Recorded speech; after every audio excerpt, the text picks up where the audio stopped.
I'm trying. It's not like I'm not trying, Brohinsky. I'm trying hard. Live from Beit Shemesh and broadcasted around the world, you are listening to the From Entrepreneur Podcast with your host, Nahum Kligman. Interviews and advice from Jewish entrepreneurs from around the world. Listen, learn, be Masliach. Welcome to episode 52 of the From Entrepreneur Podcast. And I have a very exciting guest. They're actually sitting across from me here in Ramat Beit Shemesh. I want to welcome to the show Jospeh Bornstein from CauseMatch. Joseph, welcome to the show. Thanks so much for having me. It's great to be here. Yeah, it's fantastic. First of all, I'd love to do, when you do the face-to-face interviews, it's a lot better. Right? You get to see the person in the flesh, and the podcasts always come out better. And so it's great to have you here. Thank you for coming out.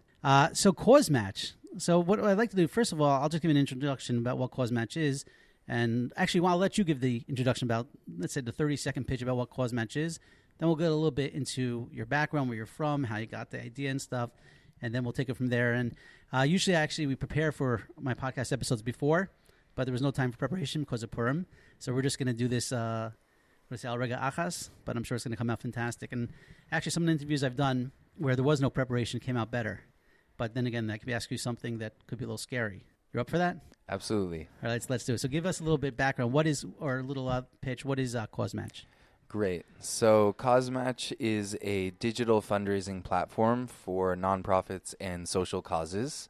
And we do all sorts of different style of fundraising, whether it's crowdfunding, using matching funds, a recurring gift campaign, etc.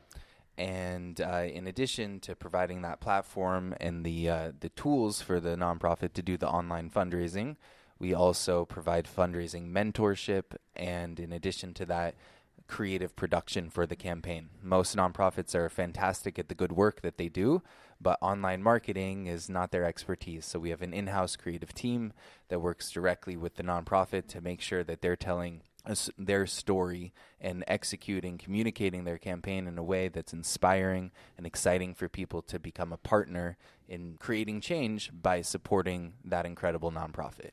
Excellent. So it's more than just, hey, here's a platform, go up and do your thing. You actually get in very hands-on with the clients. Biduk. It's much more than just, GoFundMe, Kickstarter, Razoo. That's just a passive piece of technology.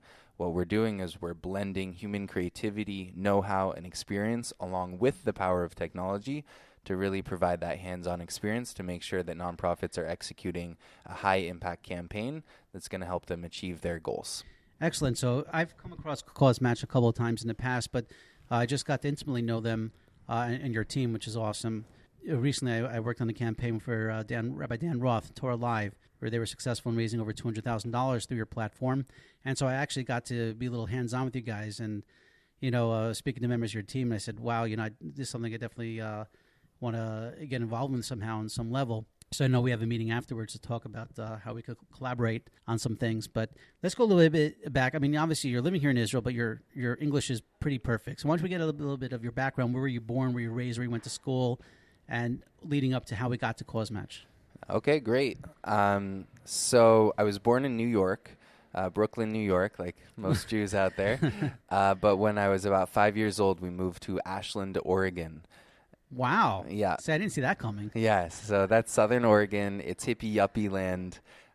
Very quaint little town. Your father was a shliach? Like what brought you to Oregon? So I'm a Baal Tshuva. So my father and my mother. My father's a poet. And my mother is a painter.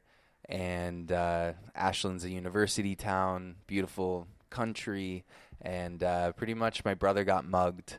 And that was Brooklyn. In Brooklyn. Wasn't the greatest place in the 80s. And that was kind of the last straw. And convinced my family, okay, let's go out west. It'll be nearer to our parents. And because of that, we moved out to Ashland, Oregon. Yeah. So that's great. So when you were 5, so how long were you in Oregon for? I was in Oregon until I went off to college and went to Whitman College in Southeast Washington. It's a small liberal arts school. Mm-hmm. And what did you study in? What was your? I was a philosophy major. Really? Yeah.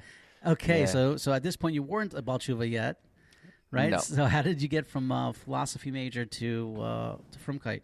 Yes. So after college, I ended up moving to Guatemala, actually, in Central America. See this story. See, this is why we didn't do any prep on this, because you're just blowing me away. This story. I think I got this guy from Brooklyn, runs like a huge organization, helps tzedakahs, living in Eretz Yisroel, and you're like, I lived in Guatemala. Okay, so Yeah. tell me. So okay, Guatemala.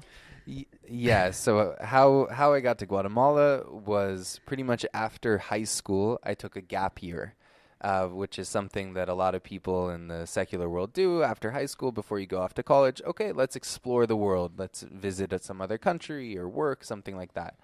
So I took a gap year, traveled with my friends from high school throughout Central America, became very close friends with a person named Alix Fermin, who was a native Nicaraguan. Oh, I know Alex. Yeah. I don't know how much you know about fishing in the third world, but unfortunately it's a very abusive and very hard dynamic for people who are impoverished in the third world. So Alix, for example, was using his scuba gear, was the same equipment that we use to fill our tires, like for air compression. And one day, the equipment broke, like it does, sadly, for many farmers or many fishermen all over the world. And Alix was underwater scuba diving, and the equipment broke, and unfortunately, he passed away. Oh, wow. So that was the first time growing up in hippie, yuppie Ashland with all of these, liberal ideals and social justice, that those ideas really gained. It just became visceral. I lost somebody that I loved, essentially, because he was poor. And that made a profound impact on me. Because of that, we did a housing project to help his family, to have a long-term... What year is this? This is in the 90s? That was like 2004. Right, I was going to say, you look pretty young still, so... Yeah. Yeah. So yeah, we did a housing project where I had this idea. Look, his hometown's a pretty good touristy type of place. If we build them a home, they own some land. If we build them a home, then maybe they can have a sustainable form of livelihood by renting out that home. So raise the money. A few of my friends, we flew down there. A couple of them were contractors. They knew how to build.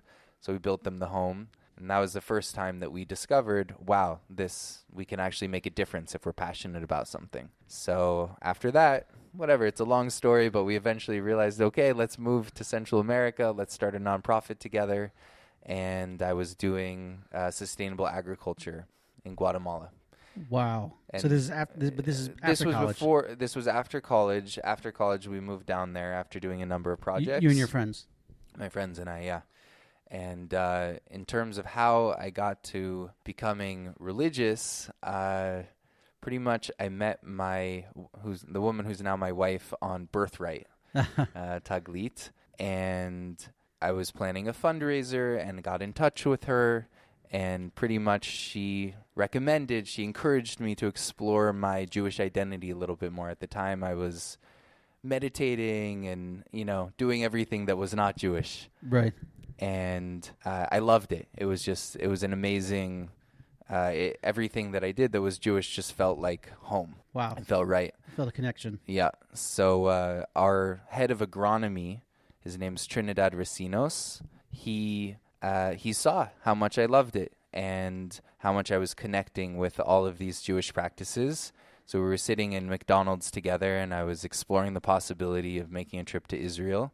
And he said, a Jew, he said, a man is defined by his roots.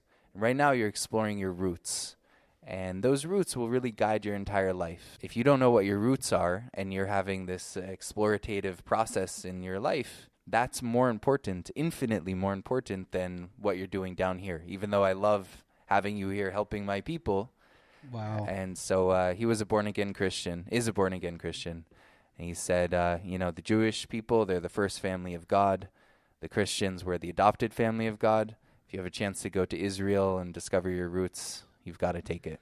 Wow. So you ended up going in. So your future wife was living in Israel at the time? She had gone to Neve Yerushalayim. Oh, like my wife. Yeah. Okay. Like a lot of people's wives. Yeah, exactly. And so, yeah, she was living in New York, going to Fordham Law, and I had met her, obviously, on Birthright, had stayed in touch with her for a while. And, yeah, so it was her encouragement that I even sort of turned over this leaf in my life. So where'd you go to when you got to Israel? Esha Torah. Esha Shivas Torah. Esha Torah, yeah. Beautiful, beautiful. And I guess so now you're in Aish. Eventually, I guess you go back, you meet your wife, you bring her to Israel, or you got married? So I was in Aish for a few, let's see, it was 2 months maybe. I went back to Guatemala because I was a co-founder of a nonprofit. I couldn't just up and leave. Right. So went back to Guatemala, continued to explore my Judaism. It stuck. It wasn't just, I was in a dream world at Esha Torah in Israel, and eventually came back to yeshiva, started learning full time, passed the nonprofit off to my other co-founders, and my wife came on a visit to visit Israel, and we decided to get coffee together, and we saw that there really was, by then I was observant, and we saw that there really was a connection, and the rest is history. Beautiful, beautiful. So where do you live now? French Hill. You live in French Hill. Yeah. Okay, wow. So I, before meeting you, I thought that, hey, we got this yeshiva guy, came up with an idea, says, hey, let's just start a thing. But this has actually been in your blood for many years, this helping society, helping people. It's something that drives you. So how did you, so you got married, you were learning full-time in Kollel, whatever it was. How did you get to CauseMatch? Sure. So yes, I've been fundraising pretty much since I was 17 years old. It's been in my bones, I guess. And at the time, I was working with Jerusalem U. We had a leadership program called Core 18, and we were trying to help young entrepreneurs launch their ventures. Social entrepreneurship, or Jewish entrepreneurs trying to do things to help the Jewish people. Okay. And we really wanted to fast track their ventures as much as possible and to get them to really own their ventures. So I had an idea. Let's do a crowdfunding campaign. Crowdfunding is wonderful training. I had to do crowdfunding for my nonprofit. These fellows can do crowdfunding for their own. They can raise some of their own funds, and it's a great education. And then we gamified the experience by offering them prize money. First fellow, the fellow who raises the most money, they get $1,800. The fellow who raises from the most individual donors, they also get a prize of $1,800. We had all of these different prize categories in order to gamify the fundraising experience to motivate them and to motivate the donors. And it worked. It was amazing. It was so exciting for not every single fellow, but a good chunk of the fellows took it very seriously, and it was a very empowering tool for them.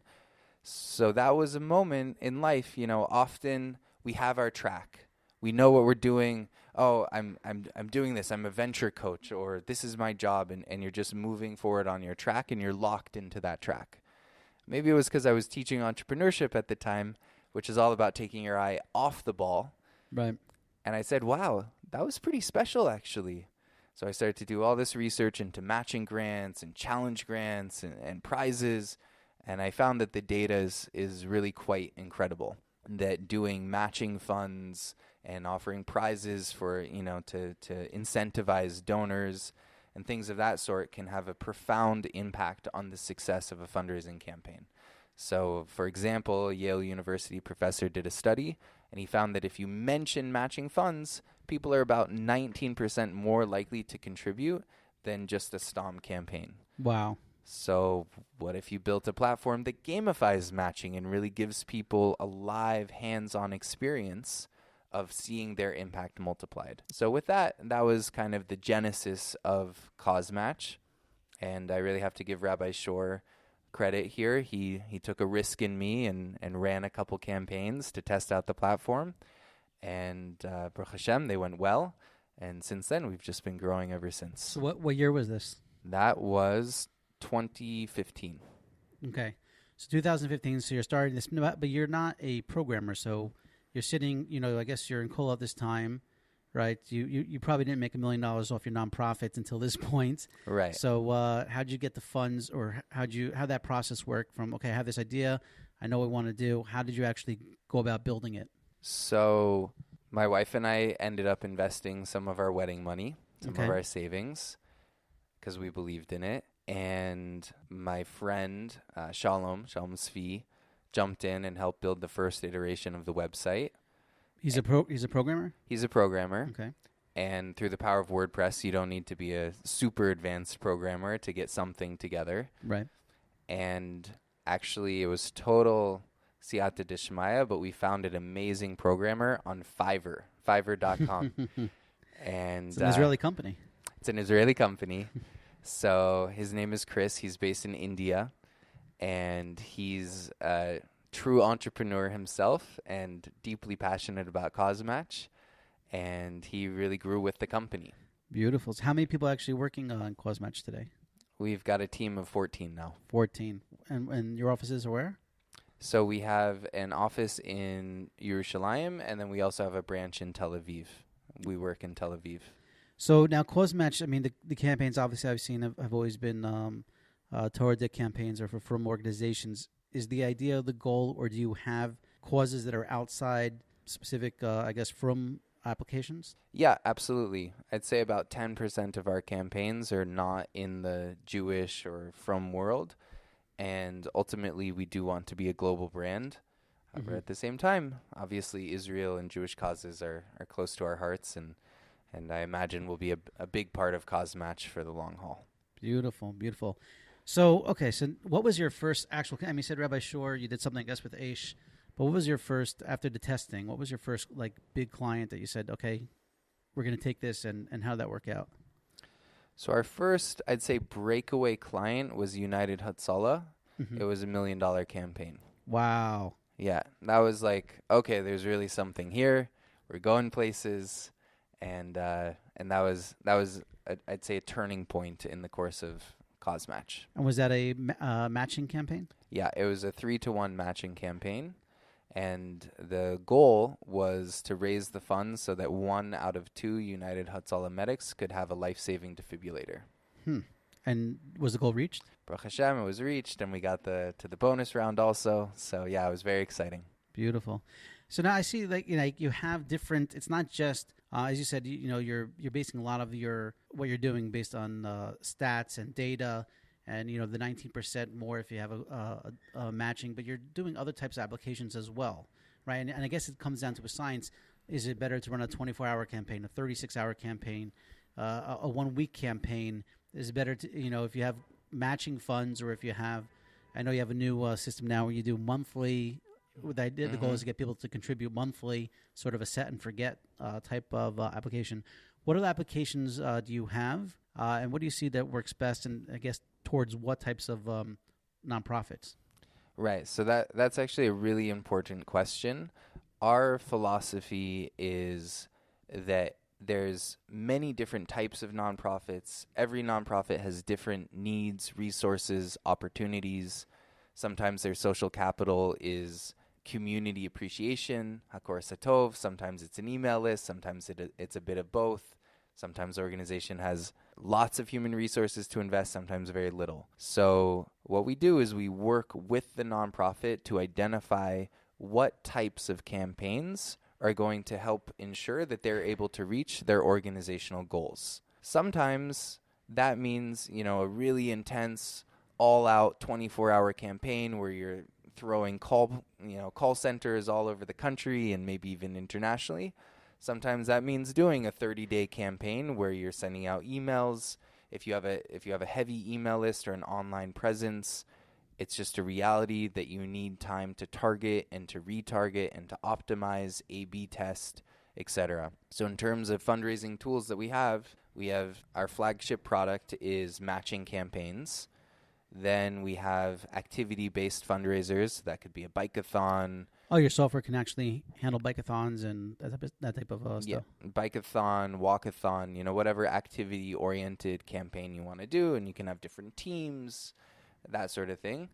In addition to that, there's, as you mentioned, a recurring gift campaign that can be very effective if you're a nonprofit that has continued programming throughout the course of the year. So there, the ask is, don't help us just complete this one initiative, but we need a predictable budget, be a sustainer, help us have a enduring budget that we can count on. Then there's non-matching crowdfunding. There's life events campaigns. If somebody's doing a bar mitzvah or some other simcha, that individual can do a fundraiser on behalf of the nonprofit.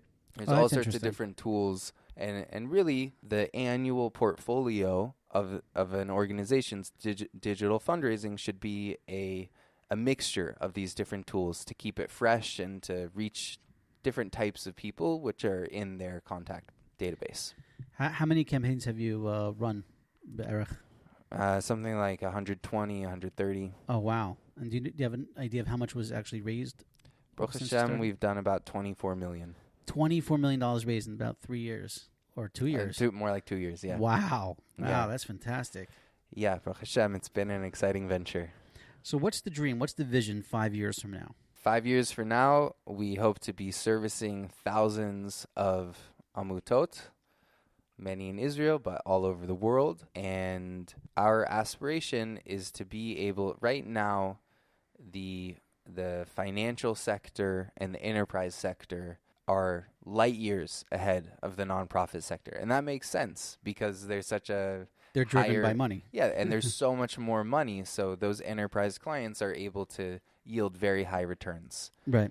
We view ourselves, because we partner with every nonprofit that we work with, and so we're able to deeply understand the nuances, the needs, the opportunities of each type of nonprofit. So our goal is to build a product suite that's algorithm-based, data-driven, leveraging machine learning along with human support, just like we're doing right now, and that human creativity component, to build a suite of products that's on par with what we're seeing in the financial world and the enterprise world. Beautiful. Beautiful. And you know what? Just to reiterate something you said earlier, and that is a lot of nonprofits, they're great at what they do. They have the heart and they have the passion for whatever goal they're trying to do, whether it's saving lives with Hatzalah or sharing Torah videos with Torah Live, creating, top quality content. But when it comes to running campaigns, you can't expect a nonprofit to all of a sudden have the chachma and das, even if they have the email list or they have social media presence, right? But to run a campaign like this, it takes a lot of work, a lot of effort, and a lot of knowledge. It's not just having the technology in place, but there's a lot of chachma that goes into it. If you're a nonprofit, how long in advance should you start prepping for your actual launch? Yeah, so actually, I'll answer that in a sec, but I want to touch on something that you're raising. So that's actually a unique value of being in the position of a platform that's also a fundraising mentor to the nonprofit. So I'll give you an example of how we're able to leverage that experience. So let's say you want to send an email to your nonprofit, your donor base. And it's going to be a private letter in advance of the launch of the campaign asking them to pre-donate. You would think that maybe you should include like a screenshot of the video as clickbait to entice people to click on the video so that you'll get more traffic to your donate page and they'll end up donating. However, the medium is the message, and in this case, you're writing a very personal letter saying, we're reaching out to you, a select group of individuals, and we're asking you to pre-donate in advance of, the whole world getting this fundraising appeal. So we saw that there was a 30% higher conversion rate for the letter that went out without the video. Wow. Because it felt like a personal message, and that was the whole thrust and ethos of that letter to begin with. And we only saw like a boost in 2% click rate when we included the video. So obviously, it was much more valuable for that style letter and that communication material and its specific purpose to not use the video. So that's something that we're now, that data point, that A/B test, we're able to pass on to all of our other clients moving forward.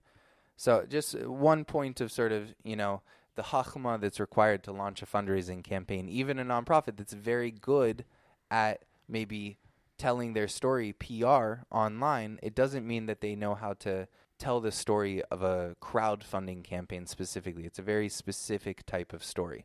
Right, a lot of nuances. And I guess, if you're sending out 10 emails at different points in the campaign, you have to know what's the best style for and who the email is going out to, I guess, to to use that data to have that knowledge, which is what you guys have, I guess, from running all these different campaigns. Exactly. And, where should the donate button go? How many donate buttons in the email? What color should the button be? Should it be a button or should it be text with an embedded link like you and I would normally send each other in an email, not a button? Right. All of these different questions are all things that we can A/B test and get real data on and then provide those exact processes and templates. Let's answer the preparation question, then I have a couple more on that. So beautiful. If you're a nonprofit, how long in advance should you start prepping for your campaign?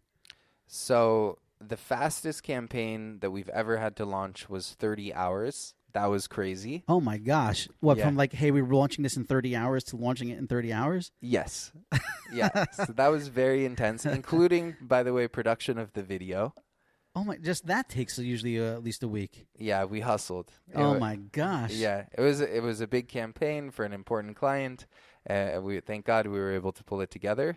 Generally, we like somewhere between 3 to 5 weeks. Oh, that's it? Yep. I would think it would take like months preparation. So maybe if you're doing like an international with call centers all over the world, something like that. But we find very often, if you need more time to raise your matching funds, that might require a little bit more lead time. Mm-hmm. But very often in that about 1 month of preparation time, that's a good sweet spot for most organizations.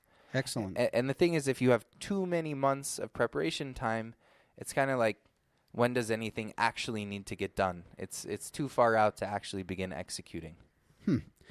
Okay, so now one of the things we talked about, and I get it, is the emails and the online marketing. But from what I've seen, I've worked on a few campaigns myself. Call centers seem to be key, asking for that personal. So how do you help in terms of setting up call centers, or how far do you get involved with that? Because a lot of nonprofit organizations, they may have, or a lot of, like, let's say yeshivas and seminaries may have a lot of alumni, right? But how do you get them, and how do you teach them how to set up a call center? Right. So exactly, not every nonprofit has an opportunity to pull together a corpse of volunteers. Not every, United with Israel, they have an email list of 600,000, but it's all online, so they don't necessarily have an opportunity to do a call center style campaign unless they want to hire people or find some partner. In terms of helping the call center get set up, that's a process that requires really working with a project coordinator to help them understand what's going to be exciting and motivating to whatever community is that they're reaching out to. And then it's about, how do you prepare your databases? How do you decorate your building and make this something that doesn't feel... The benefit of bringing people together into a call center is you're creating social lubricant. You're making it something where all of a sudden fundraising, that sounds, really scary and hard, but, decorate the building, throw some l'chaims in there, celebrate when somebody gets a donation, do a raffle, all of these different things. You can leverage that collective experience and the campaign feel of it to make something that normally people think of as a little bit hard into something that's actually enjoyable and fun and empowering, because there they are. It's an amazing thing. They're raising Torah Live. Wow, we just raised $200,000. It's going to change the course of this organization in a very good way. Right. It's funny. I remember growing up, we used to have this Super Sunday at the local Y. I'm from Passaic. And that was what people would come in for hours, and they'd have like tons of different foods and gifts, and everybody would come in, and people would be on the phones making phone calls. In terms of, you're a nonprofit, let's say, would you say the percentage of donations come from warm leads as opposed to total cold calls? I would imagine obviously it's higher if you have some sort of relationship with your donor base that you're targeting with their phones and stuff. But sometimes, let's say you have a donor base of 1,000 people, but you want to call 5,000 people, or you have an email list of 5,000, but you really want to email out to 30,000. And there's different ways to get different lists and stuff. But is it always worth it? So what do you mean, is it always worth it? Meaning, is it worth it, let's say, paying a few $1,000s to get an email list of people that really may not know, to rent a list for people or to do an online campaign, or advertise on Yeshiva World News or whatever you want to advertise? Can that bring in funds, or is it really? So that's a great question. So obviously the best is going to be your own email list first and foremost, and volunteers who are passionate about the work that you're doing, for those volunteers to reach out to their own social networks and to mobilize those communities. After that, you get into the realm of marketing and online advertising.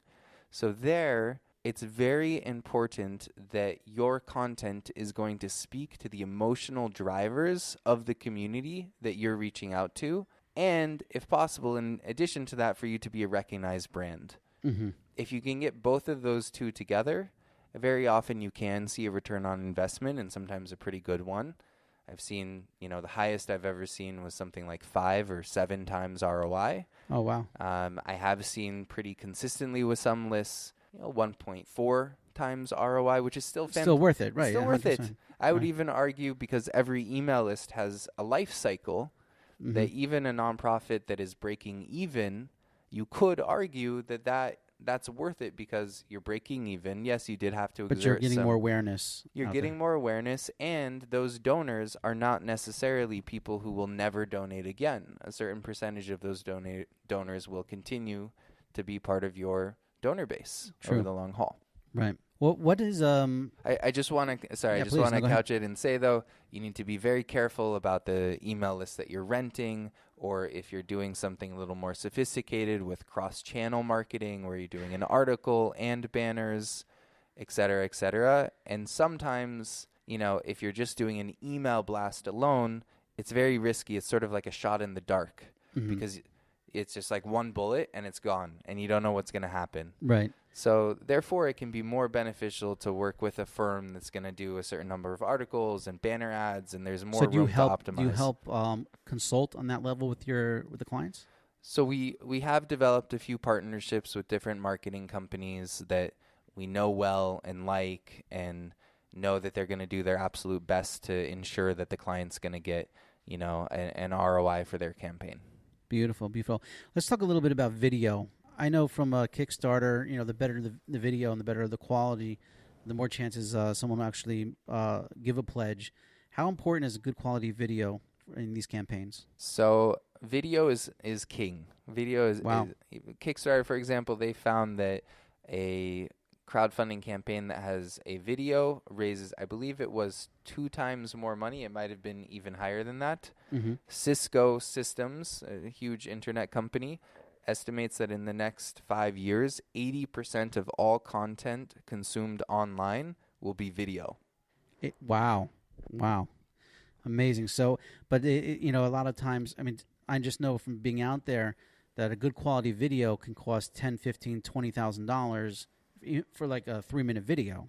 But you find that it's kedai to spend that type of money on it? So a little shout out. We're here in Beit Shemesh. A shout out to Video Sparks. My boys. They were our second podcast episode. Okay, From amazing. Entrepreneur. So Morty and Amir, great guys. Amazing guys. They are our exclusive video production partner. They're wonderful. They're professional, talented, driven towards very high quality customer service. And so the videos that we do with them are very affordable. I'd say 99% of the time it's under $2,000. Oh, wow. And very often more in the 1,000 in that type of zone, which is extremely affordable to a nonprofit. $1,000, $1,500. Well, I know that's probably only specifically for nonprofits because I know that they charge a lot more because of their quality and service. Right. For probably for-profit. So companies. So disclaimer: that's not for every single video out there. It's exclusive for CauseMatch clients that get that discounted price on their video. Right. And a lot of that's because we're doing so many videos with them that at a volume level, it makes sense. Right. No, amazing guys. And I've worked with them before and really fantastic. By the way, I just want to say, in addition to that, part of our creative team, we've developed a formula and an understanding for what makes for a good crowdfunding video. We're able to see which videos are working, what's good, what's not, how long the video should be, where the call to action should be. Should you open with a person talking directly to camera, or should you begin with some enticing B-roll? All of these different questions, we're able to track when people are falling off, which version of the video had a higher conversion rate because we're A/B testing, etc. And so with that, we've developed our understanding that's all data-based off what makes for a great crowdfunding video. And so our creative team prepares the script and the storyboard. That's part of every campaign package. And then if they want, they can work with Video Sparks to get their video produced, or they can work with their own video person to get their video produced, etc. But that's another example of how important and valuable it is to really know how to tell the story and how to execute the campaign of your online fundraising. Beautiful. Now, what about? I assume that one of your business models is to take a percentage of sales or donations that come in, because otherwise, if you did it, where they got to front the money, I'm sure it would cost a lot more than most nonprofits can afford. So, do you take some sort of money up front, or is it all basically commission based? How does that work? Yeah, so it's all based off what the nonprofit raises. So we take 5% of the crowd-funded money. By the way, that's not on the matching. We charge 0% on matching if a nonprofit does a matching campaign. And yeah, it's based off what they fundraise. And in terms of the video, they can pay for that video after the campaign. That actually makes you, it shows that you're committed to the cause and to helping them succeed and doing everything that you can to help them succeed. So that's actually a much more powerful model. And I assume that you're not able to take every single person that comes to you. It's got to be something that you believe in that will be successful. So if they approach you and you guys accept them, there's a good chance that they would succeed. Biduk. Yep, exactly. We're taking a certain amount of risk as well in the equation, 100%. I love that. I love the win-win for everybody and get everybody excited and on the same page. Exactly. So what would you say is the percentage of successful campaigns? You said you've run about 120 or so in the last couple of years. What's the percentage of successful campaigns? Sure. So we run two styles of campaigns. One is all or nothing, which is just what it sounds like. If you don't reach the goal, everything gets returned. Right. The other is keep what you raise, also what it sounds like. So for all or nothing campaigns, we've had one not succeed, so essentially a 99% success rate. Wow. In terms of keep what you raise, off the top of my head, I'd say something like 80%, something in that zone, 80-85% are reaching their goal. Amazing. I mean, that's great percentages. Beautiful. All right, listen, this has been absolutely fantastic. I'm pumped up. I want to run another 10 campaigns with you. Great, let's do it. It's and as you said, you're only 2 years in. I mean, and you already have a staff of 14. There's so much more that you could accomplish, and I'm sure you will accomplish. Especially, your fundraising for a lot of Torah organizations and stuff. There's tremendous chusm involved, not just the money. So, kol kavod, and I look forward to hearing more great stories, more great success stories, and personally, working with you. Okay, great. Thanks so much for having me. Great to speak with you. Thank you for listening to the From Entrepreneur Podcast with Nahum Kligman. We hope you learned something valuable and will share this with your friends. For show notes, archives of previous episodes, and more information to help you start and grow your business, please visit our website, www.FromEntrepreneur.com. Listen, learn, be Masliach.